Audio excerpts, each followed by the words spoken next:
మా latest videos కోసం మా ఈ తెలుగు న్యూస్ ఛానల్ సబ్స్క్రైబ్ చేసి గంట సింబల్ యాక్టివేట్ చేసుకోండి. రేపే ఆషాఢ శుక్రవారం. బీరువా కింద దీనిని పెట్టండి చాలు, స్వయంగా లక్ష్మీదేవి కోట్ల కట్టలను మీ ఇంటికి పంపుతుంది. బీరువా మొత్తం నోట్ల కట్లతో నిండిపోతుంది. బీరువాలో ఎంత ధనం తీసినా ఇంకా ధనం వస్తూనే ఉంటుంది. మీకు ఉండే ధన సమస్యలన్నీ కూడా పోతాయి. విపరీత ధనలాభం కలుగుతుంది. రాజయోగం పడుతుంది. వద్దన్నా కోట్లు వస్తాయి. శుక్రవారం అంటే లక్ష్మీదేవికి ఎంతో ఇష్టమైన రోజు. బీరువా అనేది లక్ష్మీదేవి స్థానం, ధనం దాచే ప్లేస్. కాబట్టి శుక్రవారం బీరువా కింద దీనిని పెట్టండి. అలా పెట్టడం వలన లక్ష్మీదేవి అనుగ్రహంతో మీ సుడి తిరిగిపోతుంది. మీ జీవితం మారిపోతుంది. అద్భుతమైన ఫలితాలు వస్తాయి. మీ సమస్యలన్నీ కూడా పోయి డబ్బు వస్తూనే ఉంటుంది. రహస్యంగా శుక్రవారం రోజు ఈ పరిహారం చేసుకుంటే చాలా మంచి రిజల్ట్ వస్తుంది. మీకు తిరుగుండదు. మనిషి అన్నాక ధనం కావాలి. ఆ ధనం కోసమే మనిషి ఎంతో కష్టపడుతూ ఉంటాడు. అయితే కొన్నిసార్లు ఆ ధనం మన దగ్గరకు రాదు, వచ్చినా నిలవదు. ధనానికి లోటు ఏర్పడుతుంది. అప్పులు చేయవలసిన పరిస్థితులు ఏర్పడతాయి. బంగారము, ఇల్లు, స్థలాలు తాకట్టు పెట్టాల్సిన పరిస్థితులు వస్తాయి. ఇలా మీకు ధనపరంగా ఏ సమస్యలు ఉన్నా పర్లేదు. శుక్రవారం రోజు రాత్రి బీరువా కింద దీనిని పెడితే చాలు, మీరు కోరుకున్నంత ధనం బీరువాలోనికి వస్తుందని పరిహార శాస్త్రం చెప్తుంది. మరి శుక్రవారం రోజు రాత్రి సమయంలో బీరువా కింద ఏం పెట్టాలి అనే విషయాన్ని ఇప్పుడు మనం ఈ వీడియోలో వివరంగా తెలుసుకుందాము. అంతకన్నా ముందు ఒక పవిత్ర కథను విందాం. ఫ్రెండ్స్, ఫస్ట్ అయితే కామెంట్ బాక్స్లో ఓం శ్రీ మహాలక్ష్మియే నమః అని కామెంట్ చేయండి. అలాగే ఈ వీడియోకి ఒక లైక్ కొట్టి మా ఛానల్ని సబ్స్క్రైబ్ చేసుకోవటం మర్చిపోవద్దు. ఒక గ్రామంలో ఒక సేటు ఉండేవాడు. అతనికి ఏ కష్టం వచ్చిందో తెలియదు కానీ అతను ఆత్మహత్య చేసుకోవడానికి ఒక కొండ మీదకు ఎక్కాడు. అక్కడ ఒక సాధువు ఉన్నాడు. ఆత్మహత్య చేసుకోబోతున్న సేటును చూసి, ఏమైంది నాయనా, ఎందుకని నువ్వు ఆత్మహత్య చేసుకోవాలని అనుకుంటున్నావు అని అడిగాడు.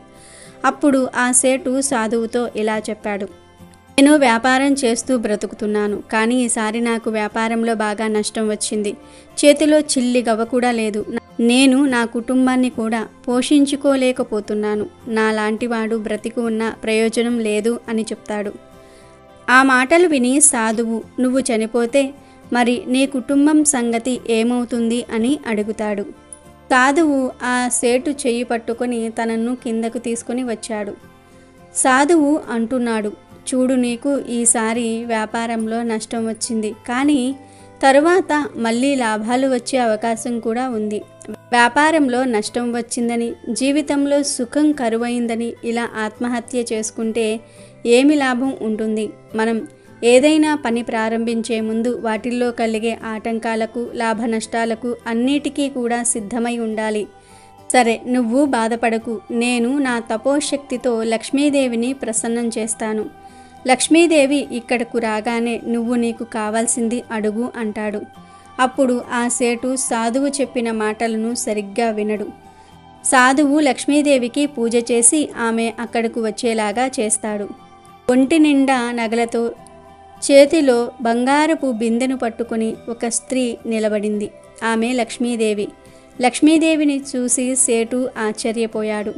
ఆమె వేసుకున్న నగలు చూస్తూ ఉన్నాడు. ఇంతలో ఆ సేటు దృష్టి లక్ష్మీదేవి పాదాలపై పడింది. లక్ష్మీదేవి పాదాలు బురదగా ఉన్నాయి. అప్పుడు ఆ సేటు, తల్లి, నీ పాదాలు ఎందుకని ఇలా బురదగా ఉన్నాయి అని అడిగాడు. సేటు లక్ష్మీదేవిని చూసేసరికి అతను తన కష్టాలను మర్చిపోయాడు. తనకు ఏమి కావాలో కూడా ఆలోచించలేదు. ఎందుకంటే సేటు సాధువు చెప్పిన మాటలను నమ్మలేదు. కానీ ఒక్కసారిగా లక్ష్మీదేవి తన ముందు ప్రసన్నమయ్యేసరికి సేటు అన్నీ మర్చిపోతాడు. లక్ష్మీదేవిని తనివి తీరా చూస్తాడు. ఆమె పాదాలకు ఉన్న బురద గురించి అడగగానే లక్ష్మీదేవి ఇలా అంటుంది: చూడు నాయనా, ఈ ప్రపంచంలో అందరూ డబ్బు కావాలని ఆశిస్తూ ఉంటారు. నేనేమో సంపదకు ఆదిదేవతను. అందరూ నాకు పూజలు చేసి ధనవంతులుగా మారాలని ఆశపడుతూ ఉంటారు. నాకు పూజలు చేసే వారిలో కొంతమంది పుణ్యాత్ములు ఉంటారు, కొంతమంది పాపాత్ములు కూడా ఉంటారు. అయితే ఈ పాపాత్ములు వారి తలను నా పాదాలకు ఆనించి కోరికలు కోరుకుంటారు. దాని కారణంగా వారి యొక్క పాపం బురదలాగా మారి నా కాళ్ళపై ఉంటుంది. వారి యొక్క పాపాలే ఈ బురద నాయనా అని చెప్పి లక్ష్మీదేవి మాయమైపోతుంది. సేటు లక్ష్మీదేవి పాదాలపై ఉన్న బురద గురించి ఆలోచిస్తూ ఉన్నాడు. ఒక్కసారిగా తనకు నేను లక్ష్మీదేవిని చూశాను కదా, మరి నేను ఆవిడను వరం అడగకుండా ఏం చేస్తున్నాను అని అనుకుంటాడు. వెంటనే వెనుక ఉన్న సాధు వంక చూసి, స్వామి, ముందు మీరు చెప్పిన మాటలు నేను నమ్మలేదు. దయచేసి నన్ను క్షమించి లక్ష్మీదేవిని మళ్ళీ భూమి మీదకు రప్పించండి అని బ్రతిమలాడుకుంటాడు. సాధువు మళ్ళీ పూజ చేసి లక్ష్మీదేవిని ప్రత్యక్షమయ్యేలాగా చేస్తాడు. సేటు ఈసారి లక్ష్మీదేవిని చూస్తాడు. లక్ష్మీదేవి పాదాలపై బురద లేదు, కానీ ఈసారి లక్ష్మీదేవి జుట్టు మొత్తం బురదగా ఉంది. తల్లి, మీ జుట్టు ఎందుకని ఇలా బురదగా మారింది అని సేటు లక్ష్మీదేవిని అడుగుతాడు. లక్ష్మీదేవి సేటుతో ఇలా అంటుంది, ఇది బురద కాదు నాయనా, ఇది ప్రసాదం.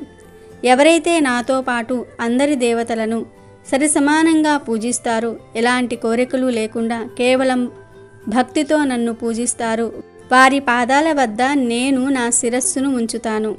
వారి పుణ్యం ఇలా బురదలా మారి నా జుట్టుకు అంటుకుంటుంది అని చెప్పి లక్ష్మీదేవి మళ్ళీ మాయమైపోతుంది. ఆ సేటు మళ్ళీ లక్ష్మీదేవిని డబ్బు అడగటం మర్చిపోతాడు. సేటు ఏడుస్తూ సాధువు వద్దకు వెళ్తాడు. సాధువు సేటును చూసి, నువ్వు బాధపడకు, నేను మళ్ళీ లక్ష్మీదేవికి పూజ చేసి ఆమెను రప్పిస్తాను అని అంటాడు. దానికి సేటు సాధు కాళ్లపై పడి, మీరు నాకు పెద్ద సహాయం చేశారు. నేను ఇంతకాలం ఏ తప్పు చేశానో నాకు అర్థమైంది. ఇక నుండి నేను భగవంతుణ్ణి నమ్మి ముందడుగు వేస్తాను అంటాడు. సేటు మాటలు విని సాధువు, నీ కళ్ళు ఇప్పుడు తెరుచుకున్నాయి. చూడు, ఎవరైతే ధనం కావాలని కోరుకుంటారో, కేవలం ధనం కోసం ప్రాధేయపడతారు, అలాంటి వారి దగ్గర నుండి ఉన్నట్టుండి ధనం మాయమైపోతుంది. కేవలం లక్ష్మీదేవిని పూజించి ధనవంతులుగా మారిపోవాలని అనుకుంటారు. కానీ విష్ణువును పూజించకుండా లక్ష్మీదేవిని మాత్రమే పూజిస్తే లక్ష్మీదేవి ప్రసన్నం చెందుతుంది, కానీ వారి వద్ద ఎక్కువ కాలం ఉండదు. ఏదో ఒక రూపంలో వారికి నష్టాలు కలుగుతూనే ఉంటాయి. కేవలం లక్ష్మిని పూజిస్తే సరిపోదు, విష్ణువును కూడా పూజించాలి. ఎక్కడైతే లక్ష్మి విష్ణువులు పూజింపబడతారో అక్కడ వీరు కొలువు తీరి ఉంటారు, సర్వ సంపదలను ప్రసాదిస్తారు. స్వయంగా లక్ష్మీదేవియే ఈ మాట చెప్పింది అని సాధువు సేటుతో అంటాడు. అప్పుడు సేటు, స్వామి, లక్ష్మీదేవిని ఎలా ప్రసన్నం చేసుకోవాలి? నేను నిత్యం ధన సంపదలతో లక్ష్మీదేవి కటాక్షంతో ఉండాలంటే ఏమి చేయాలి అని అడుగుతాడు. దానికి సాధువు సేటుతో, నేను నీకు లక్ష్మీ విష్ణువులకు సంబంధించిన ఒక కథ చెప్తాను. లక్ష్మీదేవి భక్తులు ఈ కథను శ్రద్ధగా వినాలి అని చెప్పి సేటును ఒకచోట కూర్చోబెడతాడు. మనం లక్ష్మీదేవి కథలు, వ్రత కథలు, పురాణ కథలు వినేటప్పుడు మన శ్రద్ధంతా కూడా ఈ కథపైనే ఉండాలి. అప్పుడే ఆ కథలోని పరమార్థమేమిటో మనకు తెలుస్తుంది అని చెప్పి కథ చెప్పటం ప్రారంభిస్తాడు. వైకుంఠంలో శ్రీ మహావిష్ణువు శేషపాన్పుపై ఉన్నాడు. స్వామి పాదాల వద్ద లక్ష్మీదేవి ఉంది.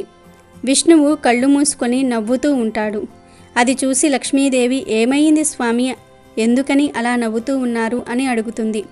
దానికి విష్ణువు, ప్రజలు నన్ను గోవిందా గోవిందా అని, నారాయణ నారాయణ అని పిలుస్తూ ఉన్నారు. నా నామాన్ని జపిస్తూ ఉన్నారు.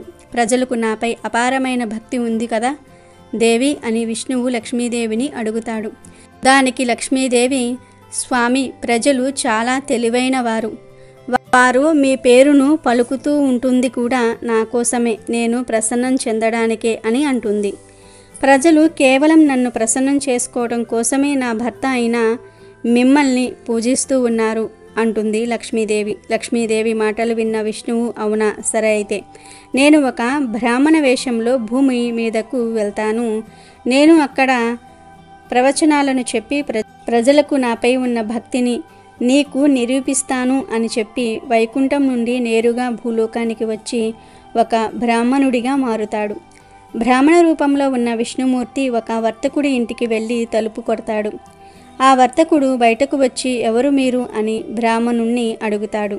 అప్పుడు ఆ బ్రాహ్మణుడు, నేను ఈ గ్రామంలో ప్రవచనాలు చెప్పడానికి వచ్చాను.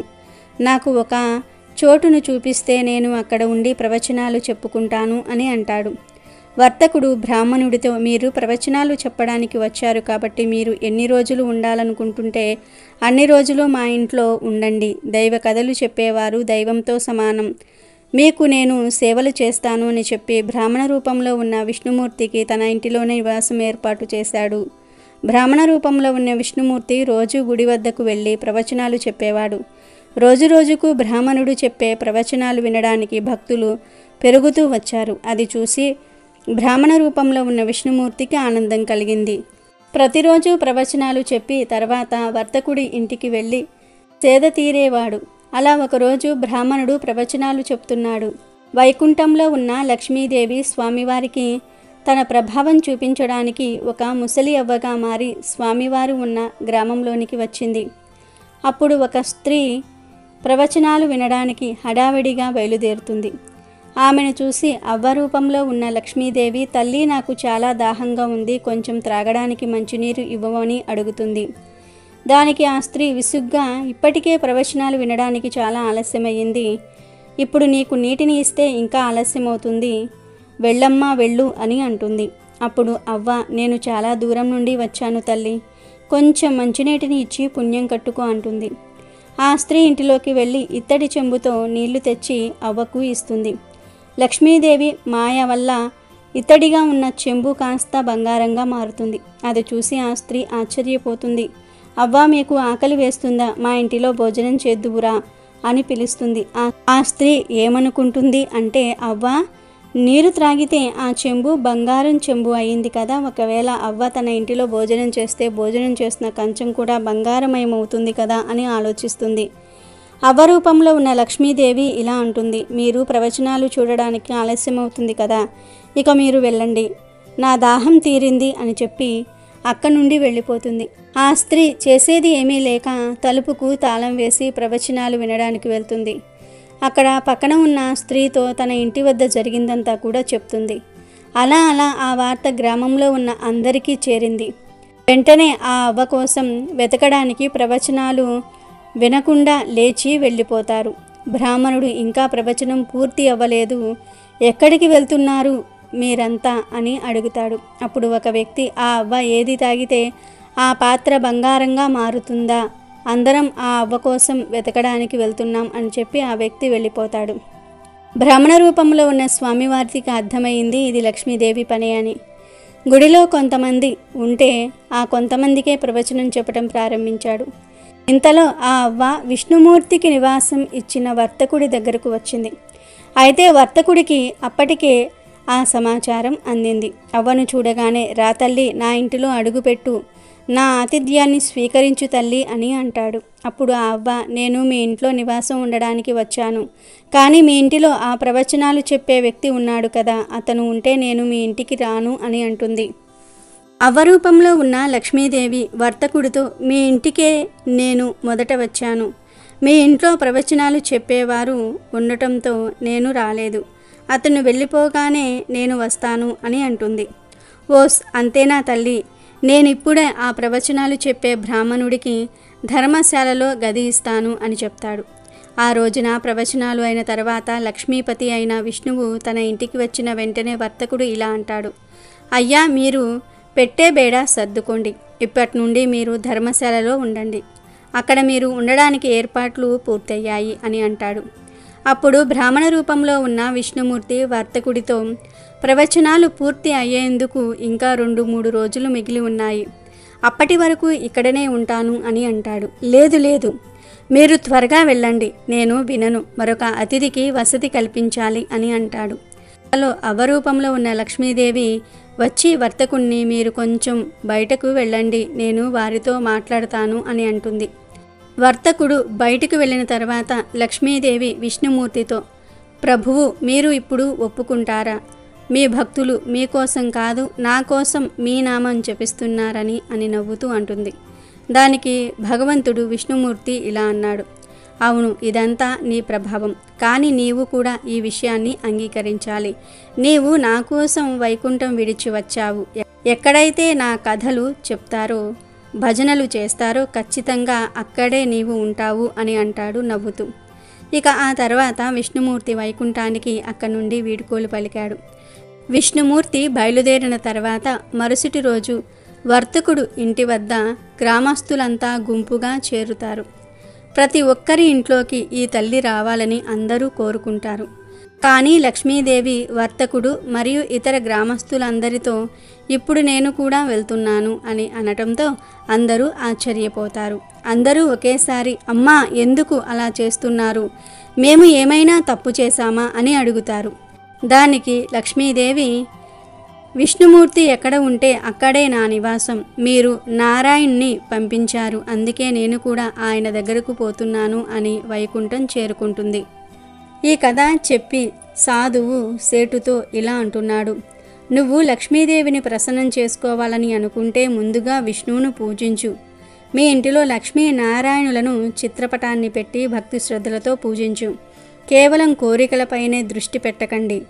లక్ష్మీనారాయణులపై దృష్టి పెట్టి వారి నామాన్ని జపిస్తూ నిత్యం పూజలు చెయ్యి. లక్ష్మీ నారాయణులను పూజిస్తే మీ జీవితం మారిపోతుంది. స్వయంగా నారాయణుడే లక్ష్మీదేవిని నీ వద్దకు పంపిస్తాడు అని చెప్తాడు. సాధువు మాటలు విని సేటు ఆనందంగా అక్కడి నుండి ఇంటికి వెళ్ళి సాధువు చెప్పినట్లుగా లక్ష్మీనారాయణుల చిత్రపటానికి పూజలు చేసి తొందరలో ధనవంతుడిగా మారిపోతాడు. మనం ఎప్పుడు లక్ష్మీదేవిని పూజించినా నారాయణుడితో సహా కలిపి పూజించాలి. అలా అయితేనే సంపదల దేవత అయిన లక్ష్మీదేవి కటాక్షం మనకు లభిస్తుంది. ఇక ఆ విషయంలోనికి వస్తే శుక్రవారం రోజు రాత్రి 8 గంటలకు బీరువా కింద ఇది పెడితే చాలు, బీరువా మొత్తం నోట్ల కట్టలతో నిండిపోతుంది. లక్ష్మీదేవి అనుగ్రహంతో వద్దన్న డబ్బు వస్తుంది అని శాస్త్రాలు చెప్తూ ఉన్నాయి. బీరువాను మనము ధనపరంగా భావిస్తాము. బీరువాలోనే మన దగ్గర ఉండే డబ్బు అంతా కూడా దాస్తూ ఉంటాము. బీరువాలోనే డబ్బును పెడుతూ ఉంటాము, తీస్తూ ఉంటాము. కానీ కొంతమందికి పెట్టిన వెంటనే డబ్బు తీసే పరిస్థితి వస్తుంది. అంటే బీరువాలో పెట్టిన ధనం ఎప్పటికప్పుడు ఖర్చు అయిపోతూ ఉంటుంది. అలా కాకుండా మీరు బీరువాలో పెట్టిన డబ్బు పెట్టినట్లే ఉండాలి, వృధా ఖర్చులు తగ్గాలి అని కోరుకుంటే శుక్రవారం రోజు బీరువా కింద దీనిని పెట్టుకోండి. ఈ పరిహారం చేసేవారు తప్పనిసరిగా బీరువాని క్లీన్ చేసుకోండి. చిందరవందరగా కాకుండా కొంచెం నీట్గా సర్దుకోండి, సరిపోతుంది. బీరువాలో ఆడవాళ్ళు ముఖ్యంగా అంటుకు ముట్టుకు సంబంధించినవి ఏవి కూడా పెట్టకూడదు. బీరువాలో అలా పెడితే అక్కడ లక్ష్మీదేవి ఉండదు. ఆ తల్లికి అలాంటివి నచ్చవు. కాబట్టి అంటుకు ముట్టుకు సంబంధించినవి కొంచెం దూరంగా పెట్టుకోండి. బీరువాలో ఏదైతే అవసరం ఉంటుందో అది మాత్రమే పెట్టుకోండి. డబ్బులు, బంగారము, డాక్యుమెంట్లు లాంటివి మాత్రమే బీరువాలో పెట్టాలి. పాత బట్టలను కూడా బీరువాలో పెట్టవద్దు. అలా పెట్టడం వల్ల లక్ష్మీదేవి ఉండదు, వెళ్ళిపోతుంది. అందుకే ఇలాంటివి చేయకండి. ఇక ఆ తర్వాత ఈరోజు శుక్రవారం కాబట్టి మీరు రాత్రి 8 గంటలకు చక్కగా ఒక బౌల్ తీసుకోండి. ఏ బౌల్ అయినా తీసుకోవచ్చు, గాజుది, ప్లాస్టిక్ది, స్టీల్ది. ఇలా ఏదో ఒక బౌల్ తీసుకుని దానిలో ముందుగా కొన్ని పచ్చి వేపవాకులు వేయండి. అంటే పగలు ఒక గుప్పెడు వేప ఆకులు కోసి తెచ్చి పెట్టుకోండి. ఆ వేప ఆకులను ఈరోజు నైట్ 8 గంటలకు తీసేసి ఆ బౌల్లో వేయండి. ఎందుకంటే వేపాకులు అంటే అమ్మవారి స్వరూపం. వేపాకులకు అద్భుత శక్తులు ఉంటాయి. వేపాకులు ఇంట్లో ఉండే నెగిటివ్ ఎనర్జీని తీసివేస్తాయి, పాజిటివ్ ఎనర్జీని అట్రాక్ట్ చేస్తాయి. మనకు ఉండే కష్టాలను తొలగించేస్తూ ఉంటాయి, ధనాన్ని తెచ్చి పెడుతూ ఉంటాయి. లక్ష్మీదేవికి కూడా వేప ఆకులంటే ఎంతో ఇష్టం కనుక ముందు వేపాకులు వేయండి. ఆ తర్వాత ఇదే బౌల్లో 1 స్పూన్ రాళ్ళ ఉప్పును వేయండి. ఉప్పు కూడా చాలా మంచిది. ఉప్పును కూడా లక్ష్మీదేవి ఎంతో ఇష్టపడుతుంది. ఉప్పు గురించి ప్రత్యేకంగా చెప్పవలసిన అవసరమే లేదు. ఉప్పుతో ఎటువంటి పరిహారాలు చేసినా అద్భుత ఫలితాలు వస్తాయి. ఉప్పుకు ధనాన్ని విపరీతంగా అట్రాక్ట్ చేసే శక్తి ఉంటుంది. ధన సమస్యలను తొలగించేసే శక్తి కూడా ఉప్పుకు ఉంది కనుక 1 స్పూన్ గల్లులుప్పు కూడా వేయండి. ఆ పైన 5 యాలకులు వేయండి. ఆ తర్వాత అందులో 1/2 స్పూన్ పప్పు ఉంటుంది కదా, అది కూడా వేయండి. అంటే కందిపప్పు, ఎర్రపప్పు, పెసరపప్పు ఇలా ఏదో ఒక పప్పు వేసి తర్వాత కుంకుమ, పసుపు కూడా వేసేసి ఆ తర్వాత ఈ బౌల్ను తీసుకుని వెళ్ళి బీరువా కింద దాచిపెట్టండి. అంటే డబ్బులు దాచే బీరువా ఉంటుంది కదా, ఆ బీరువాలో కింద ఈ బౌల్ని పెట్టండి. ఇలా పెట్టడం వల్ల మీకు బాగా యోగిస్తుంది. యాలకులు అంటే అమ్మవారికి ఇష్టం. కానీ యాలకులు కుళ్ళినవి, పుచ్చులు ఉన్నవి తీసుకోకండి. యాలకులు నీట్గా ఫ్రెష్గా ఉండేవి తీసుకోండి. అలా తీసుకుంటేనే ఫలితం అధికంగా ఉంటుంది. అదే యాలకులు కొంచెం డ్యామేజ్ అయినవి మీరు తీసుకుంటే పెద్దగా ఫలితం అయితే ఉండదు. అందుకే యాలకులు ఫ్రెష్గా ఉన్నవి తీసుకొని ఈ విధంగా పరిహారం చేసేసుకొని ఆ తర్వాత బీరువా కింద పెట్టేసుకోండి. అలాగే పప్పు కూడా చాలా గొప్పది. పప్పుతో పరిహారాలు చేస్తే మాత్రం అద్భుతంగా సిద్ధిస్తాయి. పప్పుతో పరిహారాలు చేస్తే ధనం బాగా వస్తుంది, అప్పులు తీరిపోతాయి, ధన సమస్యలు పోతాయి. కనుక ఇలా వీటిని బౌల్లో వేసి బీరువా కింద పెట్టేసుకుంటే సరిపోతుంది. చాలా మంచి రిజల్ట్ అనేది వస్తుంది. ఆ రిజల్ట్ను చూసి మీ కళ్ళతో మీరు ఆశ్చర్యపోతారు. అంటే ధనం రావటం, సంపాదన పెరగటం, ఉన్న డబ్బు ఇంకా వదగటం ఇలాంటివి మన కళ్ళతో మనం చూడగలుగుతాము. కాబట్టి మీరు కూడా ఈ విధంగా ప్రయత్నించండి. ప్రయత్నించేసి ఫలితం పొందండి. ఈ బౌల్లో వేసినవన్నీ కూడా ఎంతో మంగళకరమైనవి, శుభకరమైనవి. ఆగిపోయిన సంపాదన పెంచడానికి, ఐశ్వర్యాన్ని అభివృద్ధి చేయడానికి, ధనాన్ని ఏదో ఒక రకంగా మన ఇంటికి తీసుకురావడానికి, బీరువాలో డబ్బు అనేది ఉండడానికి, ఎప్పుడూ కూడా బీరువా అనేది ధనపరంగా ఖాళీగా లేకుండా చేసుకోవడానికి ఈ పరిహారం అనేది మనకు ఉపయోగపడుతుంది. కాబట్టి పరిపూర్ణ నమ్మకంతో చేయండి, ఫలితం ఉంటుంది. ఇలా పెట్టిన బౌల్ను వారం రోజుల తర్వాత తీయాలి. తీసి దానిలోని పదార్థాలను ఒక కవర్లో వేసి ఆ కవర్ను తీసుకుని వెళ్ళి ఏదైనా ఒక పెద్ద మహావృక్షం మీద పడేసి వచ్చేయండి. ఇలా ఈ చిన్న పరిహారం చేస్తే ఖచ్చితంగా లక్ష్మీదేవి అనుగ్రహం కలుగుతుంది. ధన సమస్యలు పోయి విపరీతంగా ధనం వస్తుంది. మీరే ఆశ్చర్యపోతారు, మీరే షాక్ అయిపోతారు. అంత మంచి ఫలితం వస్తుంది. కాబట్టి అందరూ కూడా శుక్రవారం రోజు బీరువా కింద ఈ బౌల్ను పెట్టండి. శుభ ఫలితాలను పొంది ఆనందంగా జీవించండి. వీడియో నచ్చితే లైక్ చేయండి, షేర్ చేయండి, బట్ సబ్స్క్రైబ్ చేసుకోవడం మర్చిపోవద్దు.